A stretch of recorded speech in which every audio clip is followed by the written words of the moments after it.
Kadang-kadang kita akan malas, kita cuma penat di dalam loop yang sama setiap hari. Bangun kerja, bangun awal, mandi, sarapan, pergi kerja, pulas motor, kemudian kerja lama kan, kerja sampai kadang-kadang overtime. Yang siap on time tu okey lah, yang kerja terlebih masa dan tanpa bayaran. Balik, tak buat apa, makan pun tidak, mandi pun tidak, kadang tidur terus dan esok ulang benda sama. Kat situ kita akan terfikir, macam ni ke hidup? Dekat situ kita akan terfikir, takkan hijau dalam hidup nak buat kan? Selama 30 tahun takkan nak buat benda ni.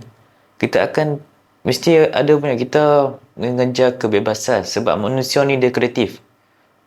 Manusia ni dia suka membina. Kalau dia berada dalam rutin yang sama, ada yang okey, ada yang tak okey ni, dia akan dalam dilema. Kalau dia berhenti kerja, duit tak ada. Kalau jadi apa-apa, jadi masalah lah kan. Sebab kalau kita buat kalau kita berhenti kerja mengejut pun jadi problem. So itu bukan langkah yang baik lah kalau nak buat side income kan. Contoh kita nak fokus side income, dan dengan berhenti kerja tu akan membantu kita. Sebenarnya tu okey, tapi bukan untuk orang yang beginner dan tak ada skill lagi. Kalau naturally gifted, boleh bercakap dengan orang, boleh pandai buat sale secara gifted, tak apa, memang dia boleh berhenti terus. Yang macam orang macam saya ni, saya kena develop, makan masa yang lama untuk asas skill macam ni. Okay, dalam masa sama mesti ada orang yang rasa kejaya dah start lama sangat kan. Kita dah stay lama, takkan macam ninja tahap kita. Kita mesti ada rasa macam tak puas hati dengan diri sendiri sebenarnya. Kita akan rasa ragu-ragu dengan diri sendiri. Kita nak rasa macam kita nak bina skill baru, umur dah lambat. Nak lompat, macam sayang pula dengan kerja ni, variable bagus, tak toksik. Nak ubah hidup ni, tak tahu dari mana nak start kan. Nak mula bisnes, takut orang judge. Banyaklah, benda ni bermain dalam fikiran sahaja. Tanpa kita bertindak, memang dia akan bermain dalam fikiran. Kalau kita dah bertindak, benda tu dia terpadam. Tak sedar kita dah buat pun. Selama kita berfikir dah 5 tahun berfikir, tak buat apa langsung, baik buat, dia akan menghilangkan rasa fikir banyak tu. Tak apa, saya faham perasaan tu. Sebab bila hidup dah terlalu lama dalam survival mode, kita bukan hilang impian pun, kita cuma hilang tenaga untuk percaya yang hidup ni boleh berubah. Tapi satu benda yang saya belajar, hidup ni tak berubah dengan tunggu motivasi tau. Dia kena sentiasa develop, sentiasa menambah, ada improvement dalam hidup setiap hari walaupun 1%. Kita kena membina, sentiasa membina. Dan disiplin tu dia akan develop. Dia akan datang sendiri. Dengan disiplin tu, dia macam jadi identity untuk diri kita, okay?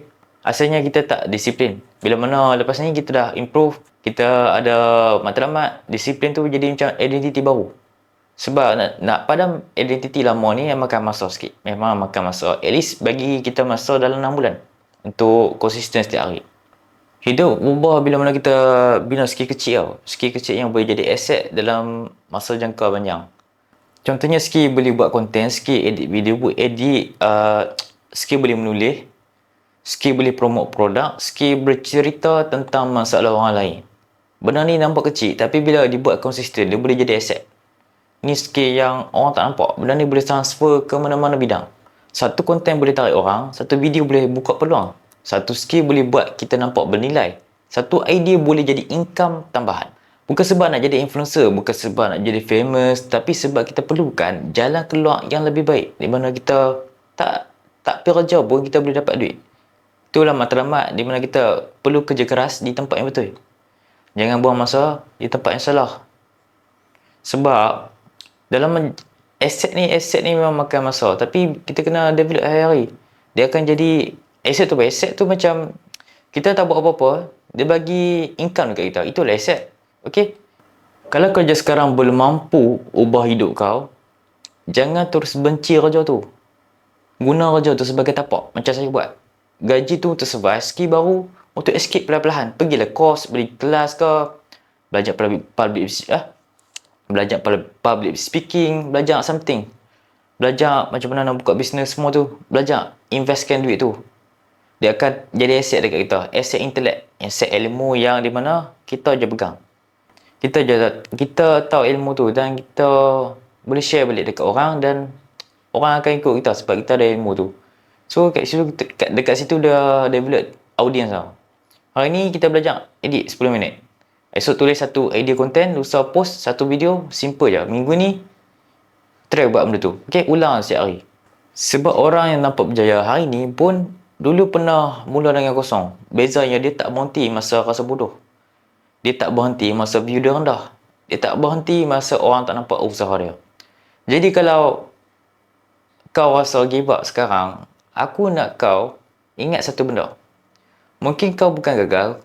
Mungkin kau cuma belum jumpa skill yang boleh buka pintu baru dalam hidup kau.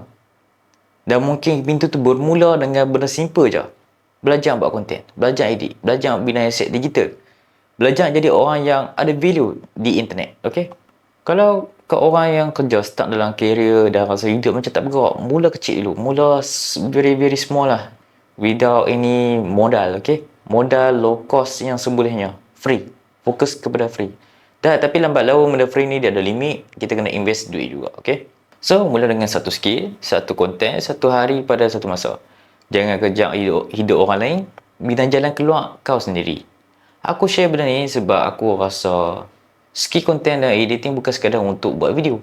Dia boleh jadi aset jangka panjang untuk orang yang biasa nak ubah kehidupan dia kepada yang lebih baik. Okay? Kalau kau nak belajar macam mana buat konten di bawah 30 minit tanpa perlukan masa banyak dan sesuai lah untuk orang yang kerja dah belajar, kerja yang shift ataupun orang yang baru nak mula, okay? Nak mula bina skill baru, boleh dapatkan kelas saya ni dekat bio. Okay? Saya ada letak link dekat situ. Boleh belajar macam mana nak buat video secara simple. Ada yang free, ada yang berbayar. Berbayar tu macam satu skill yang saya pakai sekarang ni. Saya share dekat situ tapi dia berbayar lah. Tapi yang free pun ada. Free tu basic lah sebab tempat lain pun ada ajak. So, yang mana berminat boleh dapatkan kelas tu dekat bio.